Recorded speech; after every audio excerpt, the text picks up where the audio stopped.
Welcome to the Hyper Academy for Souls, also known as the House of Jack. As mentioned before, all information presented here is open source. It will cost nothing. However, it will require a wide open mind, so wide that at times it will feel like cracking. No little mind will do, given the unbelievably fantastic nature of this new knowledge.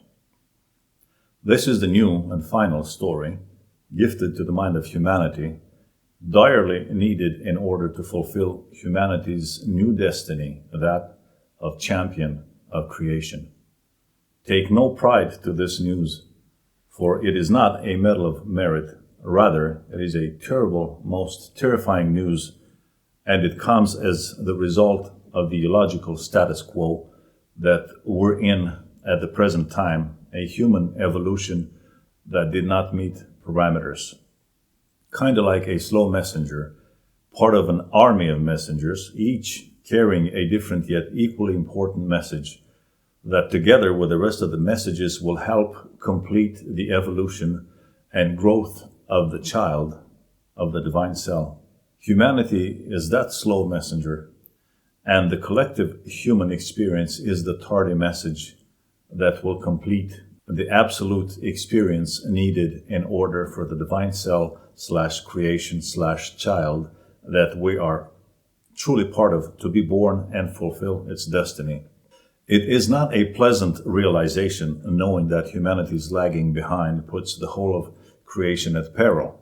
However, it is at the same time an incentive and encouragement for redemption, giving us the best reason for speeding up in our evolution as humanity.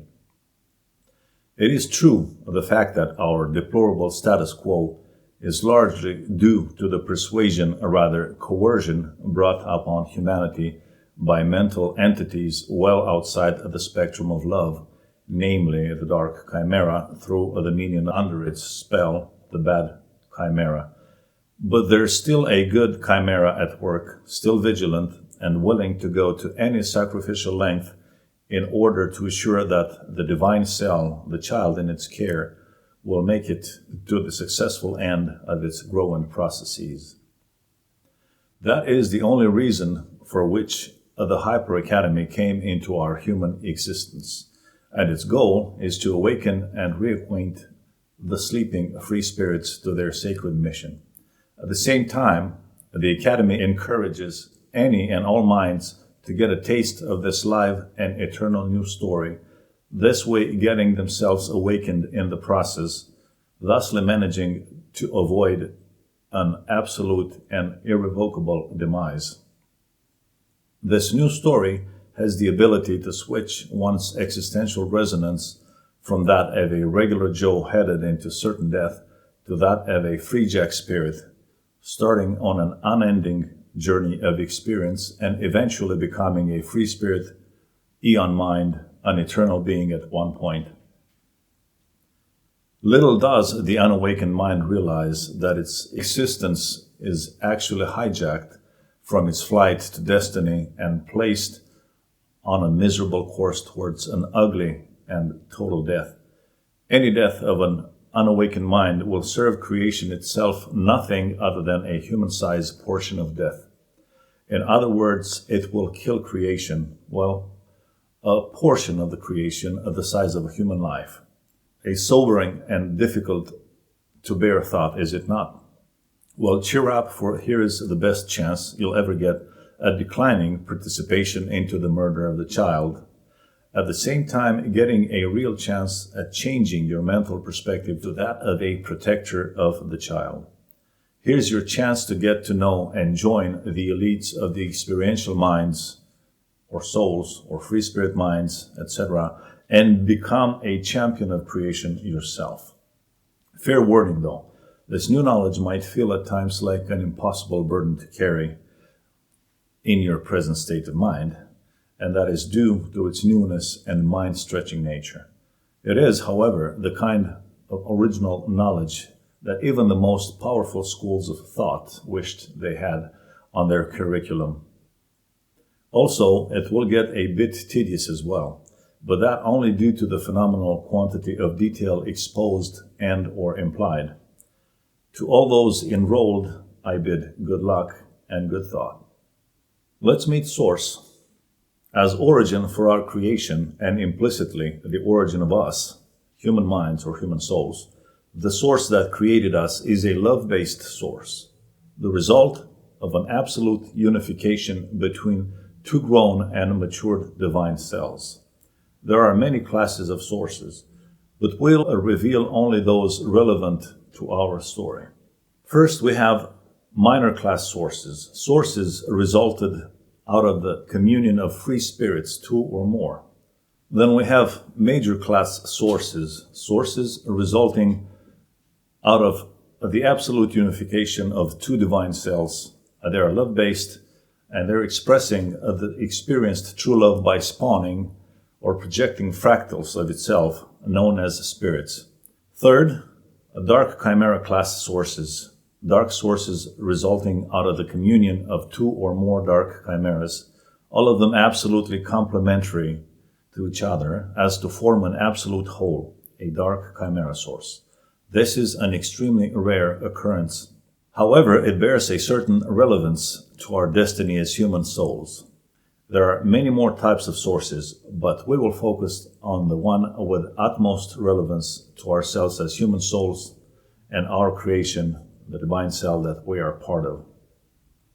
As human souls, we have our origins in the greatest love story, the love story between the two matured divine cells whose absolute unification led to the birth of a new source.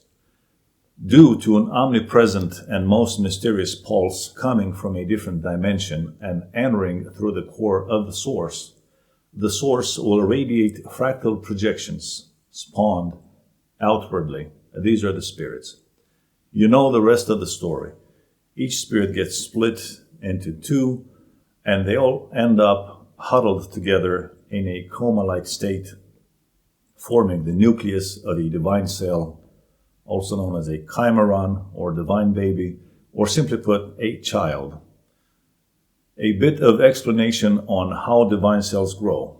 Each half spirit on its respective side of the field of resources, or oblivion, has its corresponding half on the other side, and they will both draw resources out of the same exact bits of absolute potentiality in the most complementary of ways, not necessarily a 50-50 balanced way. This absolute complementarity is needed in order to have an absolute unification at the end of the growing processes. Only an absolute unification will assure the perfect bond between the two divine cells, enabling them to withstand the effervescence of live information surrounding them as new source. This much about source. On chimera and the inception of soul, also known as human mind. As explained in previous episodes, all thought, also known as noetic energy, accumulates in a different dimension that we shall call noetosphere or the chimerosphere, which is comprised of three distinct layers. Layer 1, situated at the upper threshold of the great dream, right outside the existential realms, we shall call this layer the jungle, where newly emanated thought or noetic energy becomes alive as thought form. The infinity of thought forms will then start to fight for survival, in which fight the stronger thought form will take over weaker thought forms of the same resonance, with the goal of developing into a complete strand of thought, a live body of information which contains a complete and coherent experience from beginning to the end. Thus comes into being minor chimera, in itself a complete body of experiential information, starting with desire, intention, action, result, consequence, and conclusion. As a new minor chimera, the newly formed complete body of information will rise into the upper layer, known as the grinding skies, or realm of minor chimera. There, it will be among its kind, all of them still feeding on the lower layer, extracting from the jungle more information that will help them grow. After having acquired enough information as to become an absolute body of information or an absolute strand of thought, a major chimera will have been born at that time, which chimera will move into the uppermost layer known as the dimension of counsel. All existential computations are made at this level, meaning that experience itself is being computed by major chimera mind entities. Then it is sent down into the great dreams, into the human minds, who will enact it as lifetimes. And here comes a most interesting detail. Major chimera individuals have the ability to produce buds, which buds will ride the pulse all the way down into the great dream to be implanted within the newly conceived human minds in an event called the Reign of Souls. And now a short recap.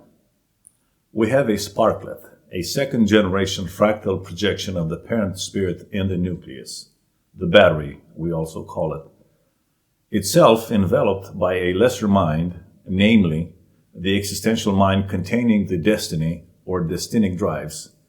Both of those enveloped themselves by a third layer of a lesser mind, the experiential mind, an interface to be used while in an experiential reality, a physical reality in the case of human. The buds of the chimera will be guided towards these new existential minds where they will get implanted in the outer layer, the layer that is consistent of the experiential mind. There, they will become the soul, the seed of intention, the spring of creativity, intuition, imagination, inspiration.